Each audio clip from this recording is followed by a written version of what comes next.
कांग्रेस थोड़ी अच्छी हो गई है, पहले से शुद्ध हो गई है थी।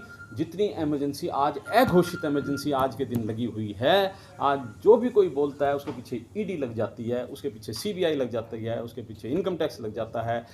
कॉन्स्टिट्यूशनल जो एजेंसीज हैं जैसे चुनाव आयोग है, इवन जुडिशरी को भी नहीं बख्शा। और 12वीं लोकसभा का जो सेशन जब शुरू हुआ उसमें महामहिम जी ने जो बातें रखी, उनमें कुछ बातें ऐसी थी जो 50 साल पुरानी थी, वो इमरजेंसी की बातें थी। और इमरजेंसी का पूरे देश में अगर कहीं सबसे ज़्यादा गलत असर हुआ तो वो हरियाणा में हुआ, और हरियाणा में भी जो कहीं हुआ तो वो सबसे ज़्यादा भिवानी में हुआ। और मैं चश्मदीद गवाह हूँ उस वक्त का जब ये इमरजेंसी लगी।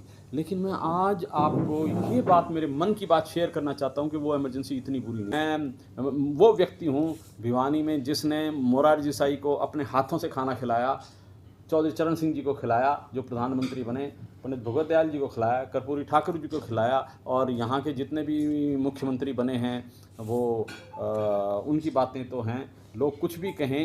और उस इमरजेंसी के चाहे 100 में से 98 नुकसान थे, लेकिन 2 फ़ायदे भी थे। वो फ़ायदे क्या थे?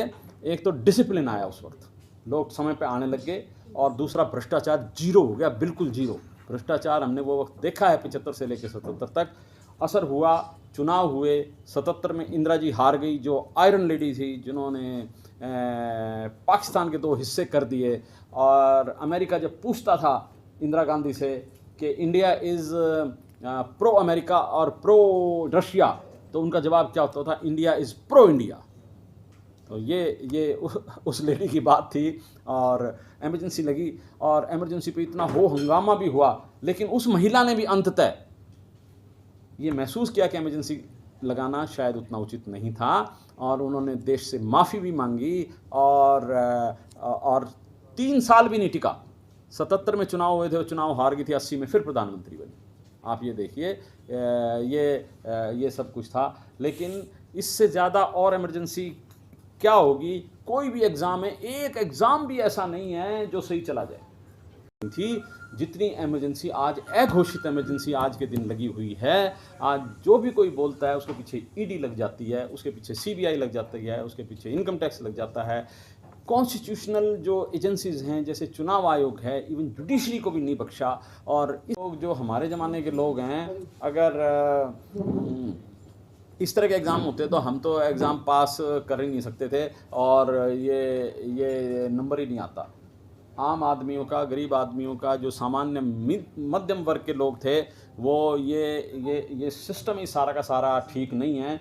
और मेरा तो ये बहुत, मेरे दोस्तों से भी मैंने बात की, बहुतों से, पढ़े लिखों से, सब यही मानते हैं कि जो ये इस तरह से एंट्रेंस एग्ज़ामिनेशन है, ये एक करप्शन की एक दुकान है। इनको सीमित करना चाहिए, और वो सीमित भी कैसे हो सकता है? मैं सिर्फ प्रॉब्लम नहीं, सोल्यूशन भी मैं देना चाहता हूँ साथ में, कि ये सीमित ऐसे हो सकता है कि हमारे 10वीं के, 12वीं के जो आगे के वो जो हैं, उनको 60% 70% मिले, और जो एंट्रेंस का जो है उसको सिर्फ कम मिले, वो 30% हो, तब जाके कहीं हो सकता है।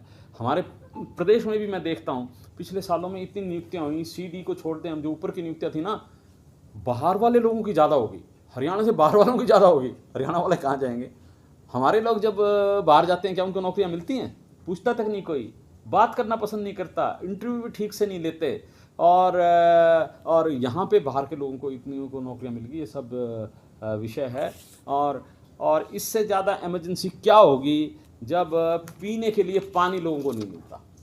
ये मैं तो अखबार पढ़ता हूँ, कोई दिन का भी अखबार ऐसा नहीं होता जिस दिन पानी की समस्याएं नहीं होती, सीवरेज की समस्याएं नहीं होती, और घोटालों की समस्याएं नहीं होती।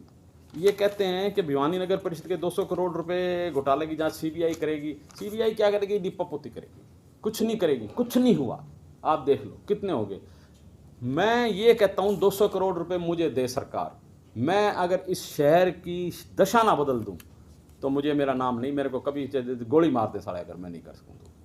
31 वार्ड हैं, हम 200 करोड़ों को 31 वार्ड में लगाएं तो शहर की दशा बिल्कुल बदल जाएगी।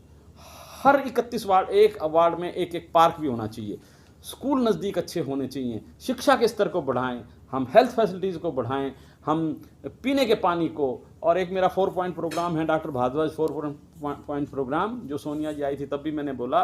और हर घर में स्वच्छ जल हो, हर घर में स्वच्छ लैट्रिन हो। मोदी जी तो बहुत बाद में शौचालय बनवाने लगे हैं, हमने बहुत पहले उनसे बनवाए। 29 करोड़ रुपया शैलजा जी से लेके मैंने, और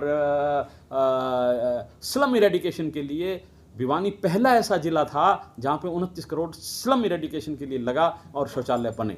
कोई भी खुशी से नहीं करता, मजबूरी में करना पड़ता है ये काम। क्यों नहीं सरकार इसकी तरफ देखती? पानी के लिए सब्र का बांध टूटा, ये मेरी लिखी हुई बातें नहीं है, ये सब मैं पढ़ता हूँ। लोग परेशान हैं, मैं उनके बीच में जाता हूँ, मैं देखता हूँ, मैं अधिकारियों को फ़ोन करता हूँ, मैं जेई से रिक्वेस्ट करता हूँ, एसडीओ से करता हूँ, एक्शन से करता हूँ, एसटी से करता हूँ, और ऊपर मंत्रियों से भी करता हूँ, और फिर भी ये समस्याएं हल नहीं होती, तो थोड़ा सा पीड़ा तो होती है। तो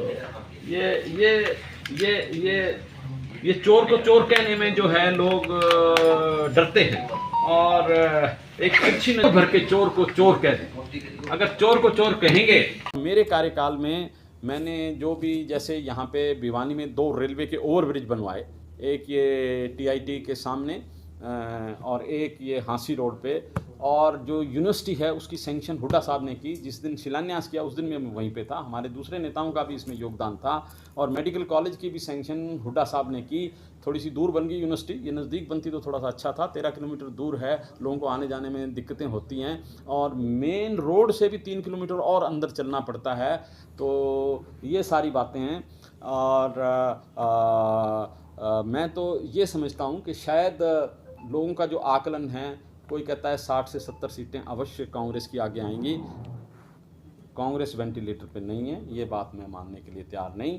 कांग्रेस, हाँ जी, कांग्रेस से किरण चौधरी तय कि कांग्रेस थोड़ी अच्छी हो गई है, पहले से शुद्ध हो गई है। लोगों के चक्कर ना काटने पड़े, ये बात कह तो देते हैं मुख्यमंत्री जी, लेकिन ग्राउंड पे क्या है आप ये देखो। कोई चाहे पहचान पत्रों की बात हो, चाहे और कोई बात हो, आप म्यूनसिपल कमेटी में एक काम करा के दिखा दो। ये ग्राउंड लेवल पे जो है, जब तक ग्राउंड लेवल पे बातें नहीं होंगी, हम कुछ कह लें उसका कोई फ़ायदा नहीं। आपको 100 से ज़्यादा जगह ऐसी दिखाऊंगा जहाँ पे सीवर ओवरफ्लो हो रहे हैं। 100 से ज़्यादा ऐसी जगह बताऊंगा। घंटाघर पे देख लो, एक वो पाइप लीक कर रहा था, हफ्तों लग गए उसको ठीक होने में। मुझे तो यही समझ में नहीं आती कि ये कर क्या रहे हैं, क्यों लोगों को ये बिना बात जान के पानी की कमी, सीवरेज का बुरा हाल, जो बेरोजगारी की दर है वो कितनी बढ़ रही है, जो महंगाई है वो इतनी ज़्यादा हो रही है। संसद में बैठ के तो हमें इन चीज़ों पे बात करनी चाहिए, महंगाई पे बात करनी चाहिए, बेरोजगारी पे बात करनी चाहिए, स्किल्ड बनाने की बात करनी चाहिए। आगे हमारा भारत कैसे सुधरेगा, हमारा भविष्य कैसे सुधरेगा, ये बातें करनी चाहिए। ये गड़े मुर्दे उखाड़ के एमरजेंसी की 50 साल पुरानी बात है, उसकी बात कह रहे हैं, और इनको आगे के भविष्य की और वो बातें देखनी चाहिए। और